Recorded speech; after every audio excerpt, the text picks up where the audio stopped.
Hi friends. Good evening. నేను ఈరోజు first తారీఖు పని లేదు, ఇంటి దగ్గరే ఉన్నా యూనియన్ ప్రకారము. అయితే మేము పిల్లలతో ఆడుకుంటాం, నాకు బాగా ఇష్టం పిల్లలతో ఆడుకోవడం. అందులో ఒక మగ పిల్లగాడు ఒకడు బూతులు మాట్లాడిండు. వాడు స్కూల్ పిల్లగాడు.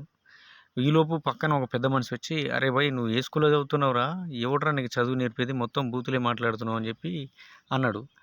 నాకు అనిపించింది, అదేందే బాబాయ్, మనమే కదా బూతులు మాట్లాడేది, ఏ స్కూల్లో కూడా బూతులు మాట్లాడే ఏ టీచరు వాళ్ళు పుస్తకంలో ఉన్నది చెప్తారు. వాళ్ళకున్న నాలెడ్జ్, గవర్నమెంట్ స్కూల్ టీచర్స్ అంటే చాలా ఎక్స్పీరియన్స్డ్, చాలా అనుభవంతో వాళ్ళు చాలా మంచి మాటలే చెప్తారు, చదువు నేర్పుతారు, జ్ఞానం వాడిని ఎడ్యుకేట్ చేస్తున్నారు. కానీ బూతులు అయితే నేర్పరు కదా బాబాయ్. ఇప్పుడు నువ్వు నేను మాట్లాడుకుంటే చాలా వరకు ఏదో ఒక కోపం మీద మాట్లాడితే బూతులే మాట్లాడతాం, వాళ్ళ తల్లిదండ్రులు మాట్లాడితే కోపం మీద బూతులే మాట్లాడతారు. మనమే వాడికి పూసకొచ్చినట్టు ఏదో వెన్నముద్ద కలిపి నోట్లో పెట్టినట్టు మొత్తం బూతులు నేర్పి మళ్ళీ వాడు ఏదో బళ్ళ నేర్చుకొని వచ్చినట్టుగా భలే మాట్లాడుతున్నావు ఏందని.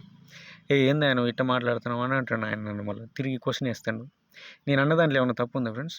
అసలు పిల్లల దగ్గర మనం బూతులు మాట్లాడడమే తప్పు. ఫస్ట్ మనం మాట్లాడితేనే వాడు నేర్చుకుంటాడు. మనం తెలుగు మాట్లాడుతున్నాం కాబట్టి వాడు తెలుగు వస్తుంది, అంతే కదా. వాడు పోయి స్కూల్లో పోయి బూతులు నేర్చుకొని వస్తాడు, మన దగ్గరికి పోయి ఇంకా స్కూల్లో మాట్లాడుతున్నాడు. మనం జాగ్రత్తగా ఉండాల్సింది పోయి పిల్లల్ని పట్టుకొని ఏది పడితే అది అంటూ ఉంటారు.